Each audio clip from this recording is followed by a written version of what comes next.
And so I encourage people to have good energetic hygiene. And so much of that is around intention setting. Every night before I go to bed, I envision either a shower of light or taking off a backpack and just saying, I remove and give back anything that I have picked up throughout the course of the day that does not belong to me or is not of my highest best use. And it sounds almost too simple to be true or to work, but it really does. It's setting our intention and telling these cells in our bodies that are vibrating and have frequency to release what energetically does not serve them and does not belong. Welcome to Harmonic Alignment, a podcast that explores the new frontier of energy medicine, bridging the gap between Western medicine and quantum physics, giving you easy and practical solutions. Guided by me, Dr. Larisa Sharipova, and me, Priscilla Koblenz.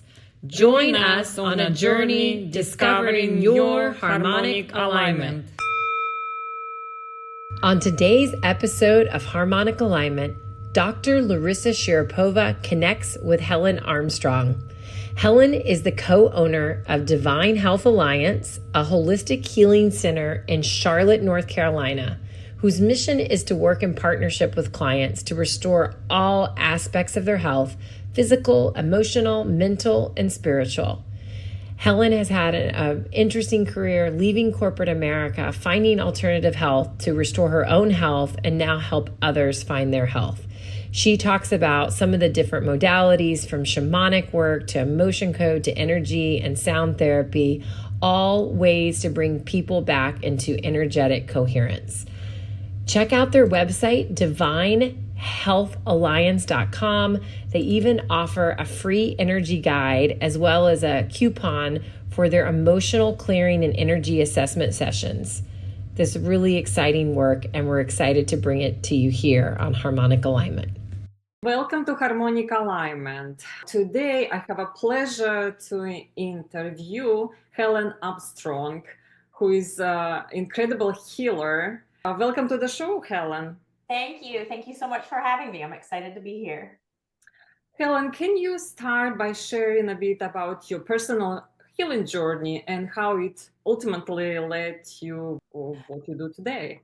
Yeah, absolutely. So I actually grew up in a British family. You can't tell by my accent anymore, but I was born in England. We moved to the States when I was 5, and I just grew up in a very, what I would call, rigid environment. You need to behave a certain way, act a certain way.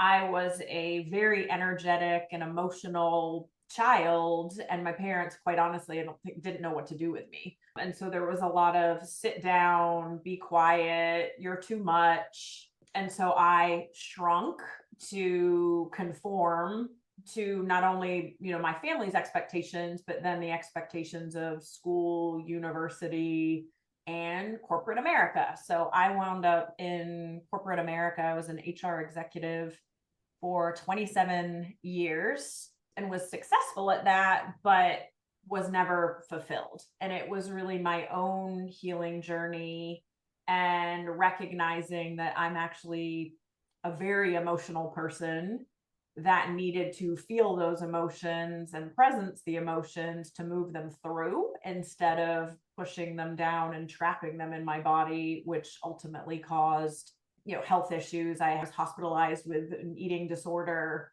had thyroid issues, which now, as we know in this energy space, is a lot of using your voice, not feeling seen, not feeling heard. For most of us, it's sort of the pain to purpose, but it was a health crisis that kind of got me to go, this isn't working. The life I'm living is not working. So on a parallel path, I dove into all things plant related. I know you met with my business partner a few weeks ago, who taught me all about medicinal aromatherapy, essential oils, and then ultimately plant stem cells, which we work with a lot. So it's the young buds on plants that have all of the vibration and frequency of young plants, similar to young human beings, right? Before they get bogged down by life. And I just started down a path. So it started with the plants, and then I wound up doing, energy healing, taking lots of classes on that, medical intuition, shamanic practices. And over time, I think as I peeled back layers of myself, my intuitive gifts and healing gifts have kind of come to the surface. What do you think was the most helpful for you in your healing journey? Was it like different steps you took, or any specific modalities, or combination of different things? The plants were a really gentle way to start stripping back layers. They initially addressed physical issues. So one example, I had very bad menstrual cramps and PCOS, and I started using geranium and anise and realized, whoa, these things are helping my cramps. And then I started connecting with them and realizing geranium is a heart opener. So it's a plant that connects to the fourth chakra in your heart. And I realized, wow, a lot of my journey has been not loving myself and not feeling worthy. I have a lot of gratitude to the plants themselves. And then I think just the energy work, right, around realizing what I have been stuffing down and pushing down, and being able to release those things and release what I call cellular memory, right? And kind of letting my cells understand you don't have to hold on to and trap these things anymore. You can let them go and have a renewed sense of freedom. Can you tell a little bit more about how emotion shows up in our body as a physical manifestation? What's the connection? So all emotions have a frequency and a vibration, and most of them are lower than where we want to be if we're healthy and whole. And so the way I describe it is, you experience the emotion, you either don't know how to deal with it at the time or don't want to deal with it. And so we take that and we trap it and we push it down. And the description I use is, it's like a balloon filled with air, that if we were able to just feel the emotion, pop it and let it go, that would be good. But what we do is we push it down, and it's like, if you've ever tried to push a balloon underwater, it takes a lot of energy and a lot of effort to do that. And so as you're pushing those things down, each emotion is associated in Chinese medicine in particular with different parts of the body, right? So anger and frustration, as women, we're like, it's not appropriate to be angry, or you shouldn't be angry, or, kind of suck it up and move on. That then oftentimes will manifest with issues in the liver or the gallbladder, because that's where, that meridian, that those organs are associated with those emotions. Or worry, right, is your kidneys. So if you're constantly in a state of worry, it could show up in other places, but more often than not, I see a direct alignment to what we see in Chinese medicine. And you talk somewhere about fracture of soul, how emotions or emotional trauma affecting our soul. Can you tell us more about fractured? What's a fractured soul, man? In shamanic practices, we talk about soul retrievals. The way I describe it is, we have a soul, and if we have an experience that is uncomfortable or we don't want to process it, our energy quite literally spins up and out of our body. So we dissociate, and that piece of energy will spin up and out. So if somebody had a traumatic experience at 5, and the thing I want to impress upon people is, there's no such thing as big trauma or little trauma. The way our bodies take that, it's really all the same. So if I felt a sense of abandonment as a little kid because my parents didn't come and get me when I was crying in the crib, I may dissociate from, this is uncomfortable, I don't like it, I'm going to spin up and out of my body. And then that creates a fractured soul or a fragmented soul. The same thing would happen if you did have a traumatic event, somebody who was sexually assaulted, right? Perhaps a bigger piece or a bigger fragment of their soul would spin up and out. And what we find in our practice is going back and finding those pieces of the fragmented soul, pulling them back into the body and having the client do that. We guide them along that process, brings you back into a place of wholeness.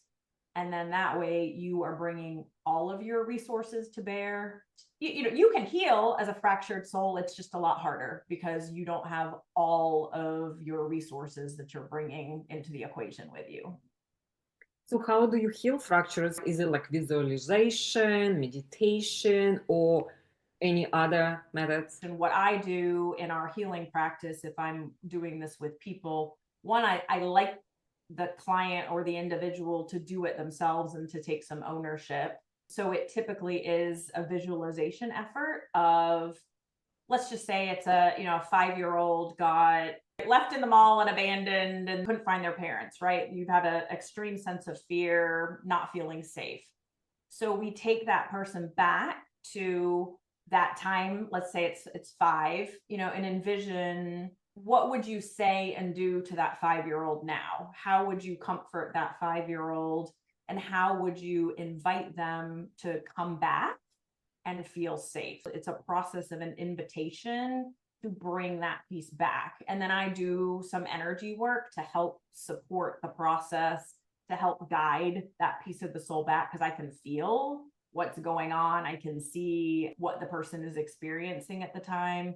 So I would say I create the path and the channel for that piece of the soul to come back, but it's really important for the individual to reparent and re-invite that piece of their soul back into their body and into their soul, and really nurture and reparent in a lot of ways, right?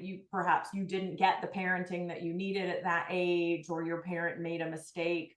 What would you now do to help that 5-year-old feel safe and feel comfortable coming back into their body, and letting them know, we need you, right? We need you on the team, and we need you as part of filling this hole. The way I visualize it in my head, if you're familiar with the game of Tetris, right, where little pieces are dropping down and you have to put them into the order of the base. So we want to slowly pull those pieces down and create a whole soul. Is it individual session, one-on-one, in person, or it can be done online?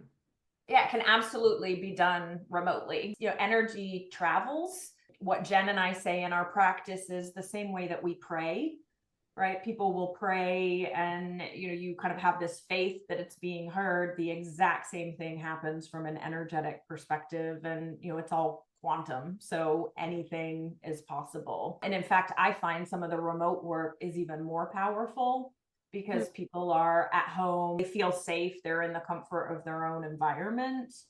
So it can be for anyone, anywhere in the world.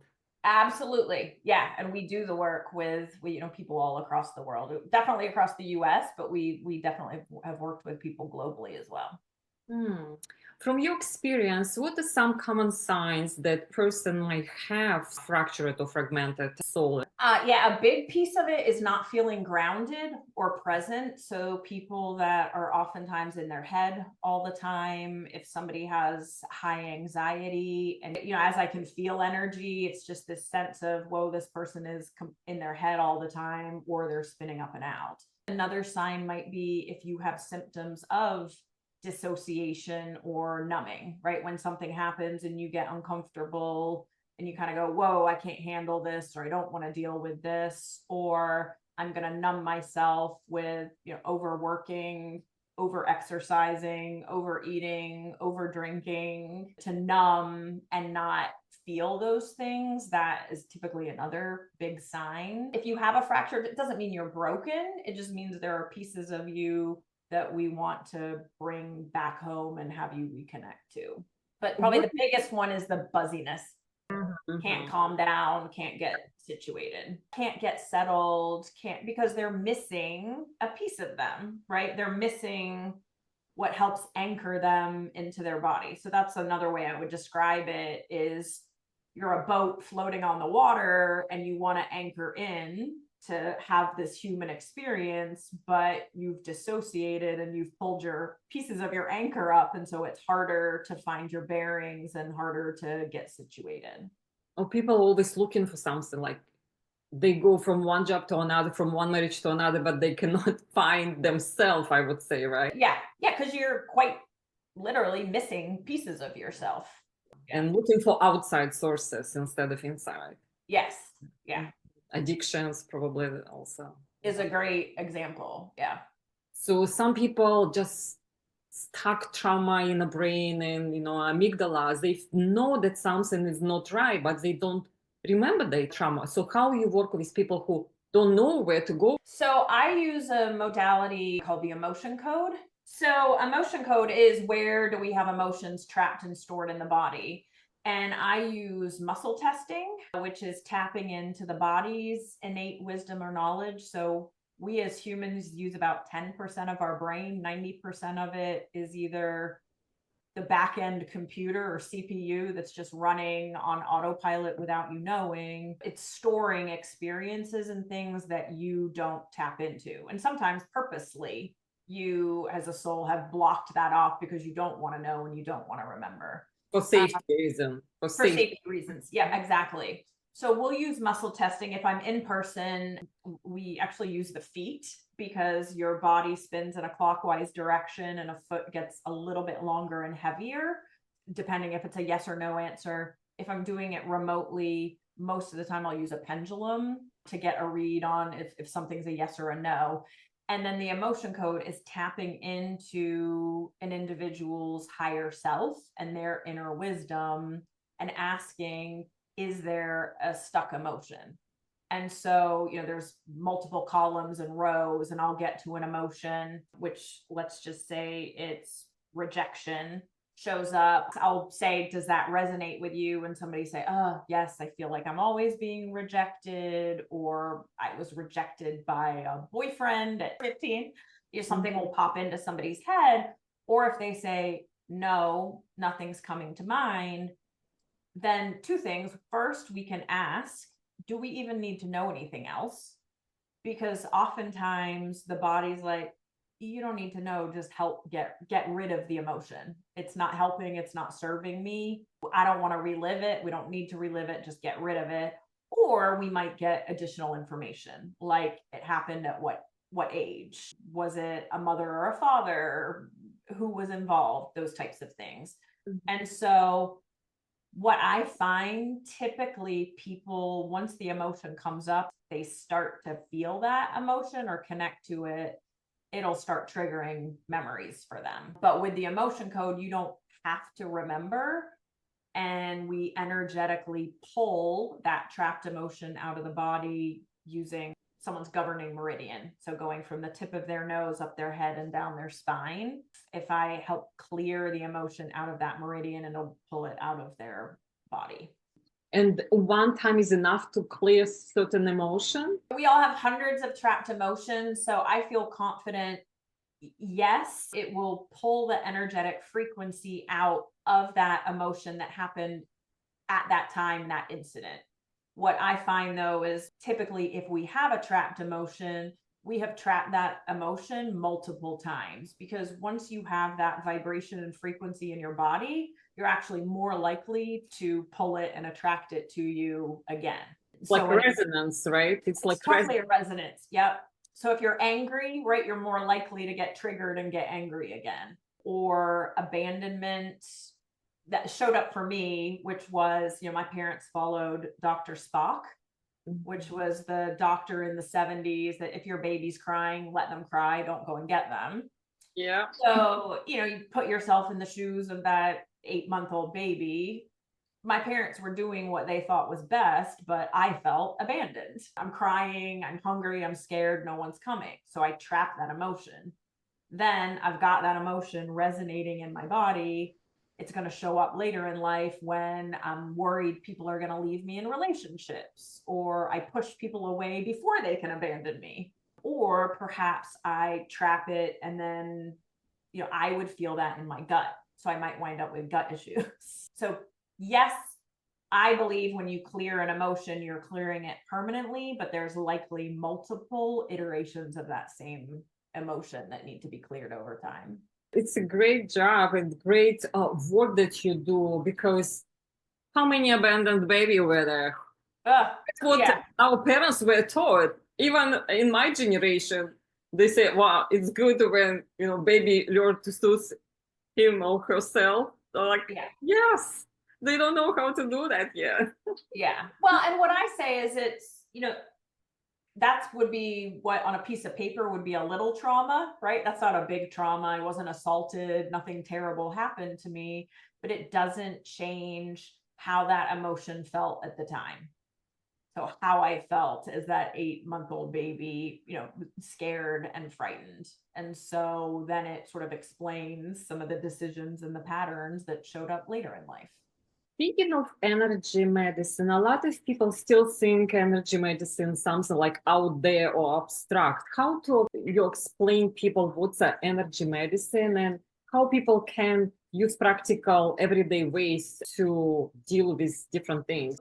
We talk a lot about the fact, even though we feel like physical beings, and I'm sitting here as a physical presence, we are 99.99999% energy. And when I go back and think about what I learned in school, you've got a cell and it has a nucleus and it's got the mitochondria and a few things in it, but mostly it's space, right? And if you take hundreds of those cells, thousands, millions, and piece them together, I feel like I get this physical being, but the reality is I'm mostly space. And so if you can kind of wrap your head around that I'm a vibrating human being with frequency and vibration. And if you think about how music moves us, how you can feel when somebody comes into a room and you have a sense of like, oh, I really like this person, or oh, I'm not so sure. Or you go into a house and you think, oh, this is so calming. Like that's all energy. And now there's so much science behind it, with so many scientists bringing forth the research around quantum. I see it every day in the healing practice. And what I say to people is just come and experience it. And I see people that leave looking 10 years younger than they were when they came in, or 50 pounds lighter, right? That we are pulling out vibration and frequency, even if you don't believe in sort of the energetic components. That's why I like the emotion code as sort of a stepping stone into this work. I don't sit most people down and say, all right, I'm going to remove your cords and do a soul retrieval. We start with, can you wrap your head around the fact that we are, emotional creatures and we might trap emotions? You help people as a healer, but what people can do at home to get more energy, to clear energy, or to use the energy that we have as a resource. So clearing energy is so important. One of the things I learned later on in life, I'm a huge empath.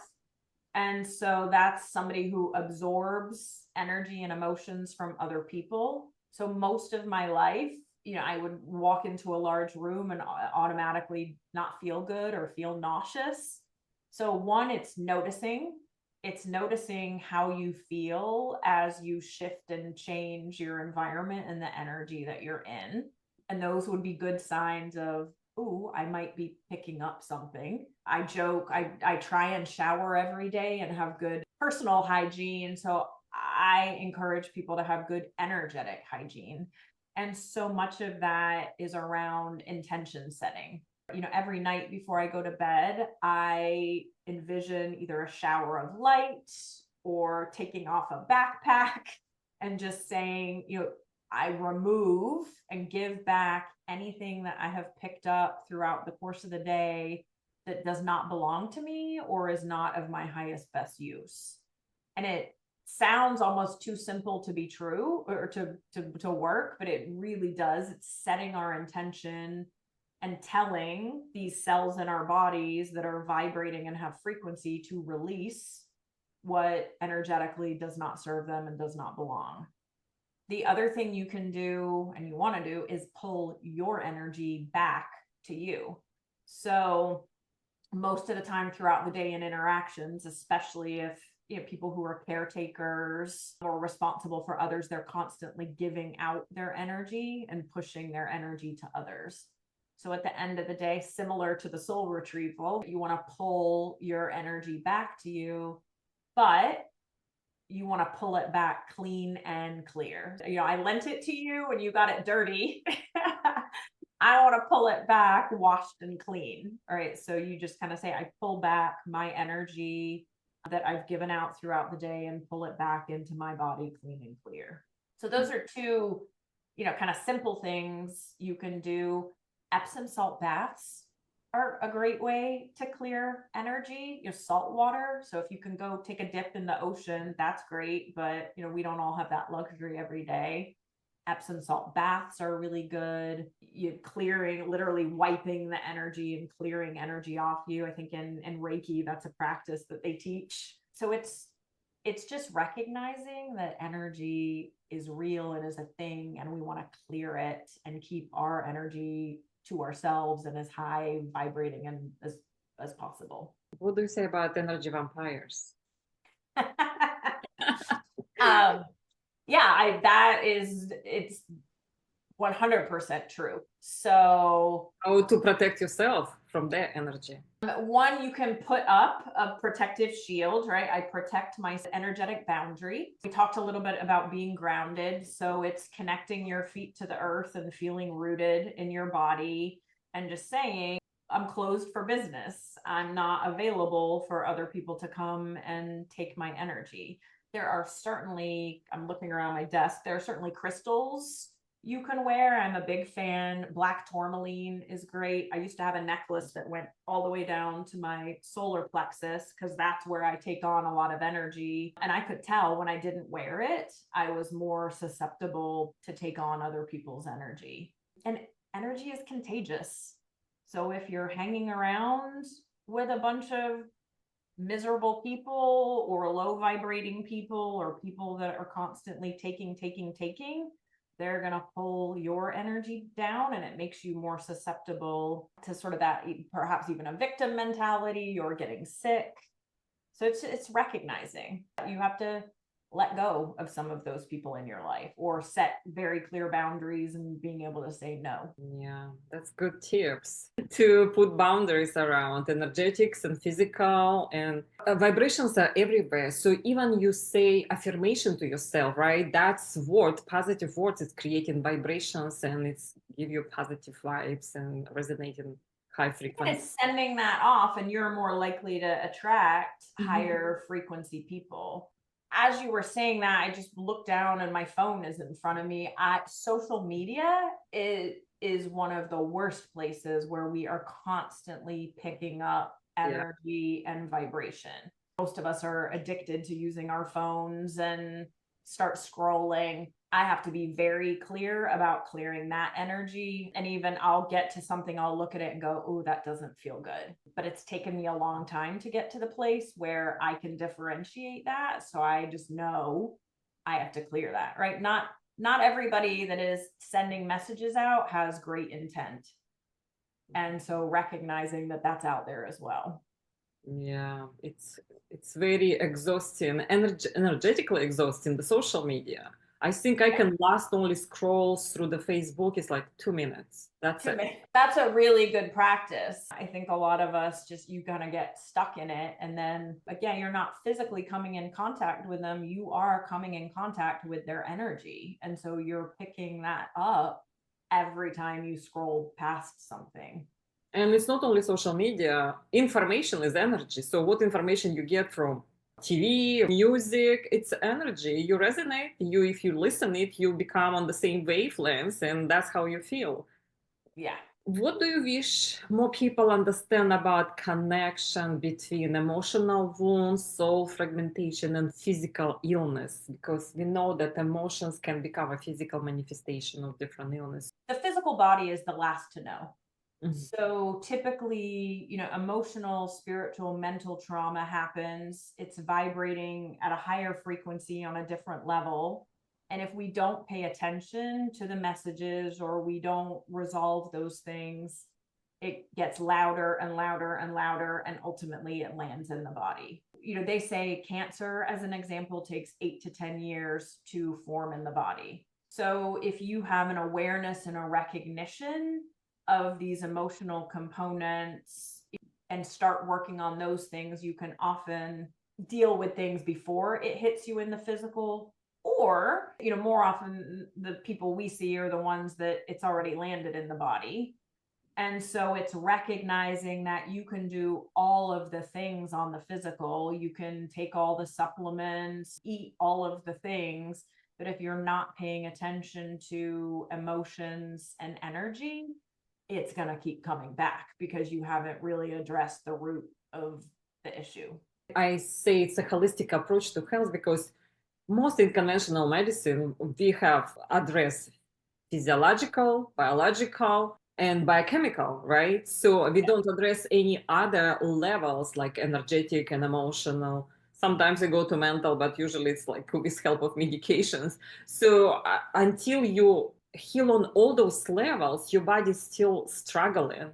And the more deeper you go with the emotions and energy, then faster you can heal the body. Absolutely. Yeah. Look, Jen, my business partner, Jen, her story, her cancer journey, the cancer recurred. It came back until she addressed, am I aligned to my true self? Am I aligned to my purpose? And once we sort of get clear on those things, we see a lot of the health issues, fall away. Yes, amazing. If someone is listening right now and feels broken, stuck, or disconnected, what word of encouragement or wisdom would you offer them? I mean, the first word that just popped into my head is frequency, and it's tuning in and changing the frequency and your vibration. And even something as simple listening to Hertz frequency music. 528 is the frequency of transformation. And so it's spa music, right? So even starting to just shift the frequency and the vibration around you is going to start putting different thoughts into your head and allowing you to open up to things you didn't even realize were possible. Yeah, it's amazing. Color, smell, everything is vibration. So whatever is vibrating and everything is vibrating. So whatever is the higher vibration, that's most beneficial for the body. Even food has vibrations. So food, right. Yeah. If I go for the Twinkie, it's a low vibration. If I go for the fresh fruit or the fresh vegetable, it's much higher. And then that's going to vibrate in my body. Most of us just never learned this growing up. Once you start to pay attention, it all starts to make so much sense. Yeah. So let's talk about your practice. Tell us a little bit more about the services that you offer in Divine Health Alliance, how people can work with you. So we're a holistic healing clinic, but we do both in person and remote. We offer holistic health sessions, which are doing the muscle testing to start with typically the physical ailment, what's going on, and then did it start on an emotional, spiritual, mental level. So that's one option, right, for people that do have a physical ailment. And then the work I do is, the emotional and trauma release, but we can start with that. So if people know, yes, I've got these physical things and I'm down a path with that, but I feel like there's something stuck from an emotional perspective, I offer that service as well. It works just as well remotely as it does in person. And typically we'll start with emotion code, and then I'm an intuitive and I just follow the energy. So it could be that it's a soul retrieval. It could be, a lot of us have attachments and cords to people in our lives. It may not be that you want to remove the cord, but I joke, I call it pruning the cords, right? If it's a mother and a son, you want to have an attachment, but sometimes those cords are way overgrown. Maybe too tight. Or too tight. Yeah. So we want to shift the vibration and the frequency to get that aligned. And, so I just follow the energy and I get intuitive downloads and sort of hits of where to go and what the person may need. Amazing. Great work that you do. Our podcast name, Harmonic Alignment. What does harmonic alignment mean to you? Oh, I mean, I just got chills when you said it. So,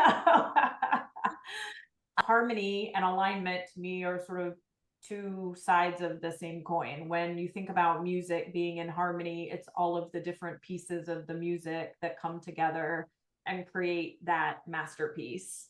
And I think when you bring those things together and are fully aligned physically, mentally, emotionally, and spiritually, then the world is your oyster. I literally, the minute you said it, I got chills. So I think it's a beautiful name with a lot of underlying meaning. Yes, and everybody sees differently. That's why I like to ask each guest about that. So everybody says differently. Yeah, I'm like, did I get the right answer? Thank you for that. Anything else you want to leave our listener with? Any last thoughts, advice, suggestions? Yeah, I just think once we recognize we are all energetic beings, there's so much more energy available to us today than there was in the past. Despite us feeling like there's more illness and sickness in the world, the frequency and the vibration is much higher, and the veil is sort of lifted. So you don't have to have magical skills to do this work. We can all do this every day. So what tapping into and just raising your own frequency and your own vibration can really, you want to get your body aligned and into a place where it can heal. And I think that is possible for all of us. We see miracles every day, and those things are possible for all of us. Yeah, so there's a hope. Yes. Yeah, absolutely. Helen, thank you very much for your wisdom, for your knowledge, and for all your tips and suggestions. Thank you for being our guest. Thank you so much. Are you ready for your Energy for Life bioenergetic nest scan? Dr. Larisa Sharapova and myself, Priscilla Koblenz, offer personal, private, 90-minute consults to get you back to optimal health and well-being. For more details, visit the show notes or check out harmonicalignment.co. We hope you enjoyed today's episode of Harmonic Alignment. If something resonated with you, we would love to hear about it. Please consider leaving us a 5-star review and subscribing so you don't miss an upcoming episode. Thank you. The information contained in this podcast is provided for informational purposes only and not intended for the purpose of diagnosing, treating, curing, or preventing any disease. Before using any products referenced on the podcast, consult with your healthcare provider. Carefully read all labels and directions. The products and information received through the podcast should not be used to replace a consultation or advice from your healthcare provider. If you suspect you have a medical problem or have any healthcare questions, please promptly call your healthcare provider. This podcast, including Dr. Larisa Sharapova and Priscilla Koblenz and the producers, are not responsible for any possible adverse effects from the use of information contained in this podcast. This podcast may contain endorsements and advertisements for products or services. Individuals on this podcast may have a direct financial benefit to the product or services referenced.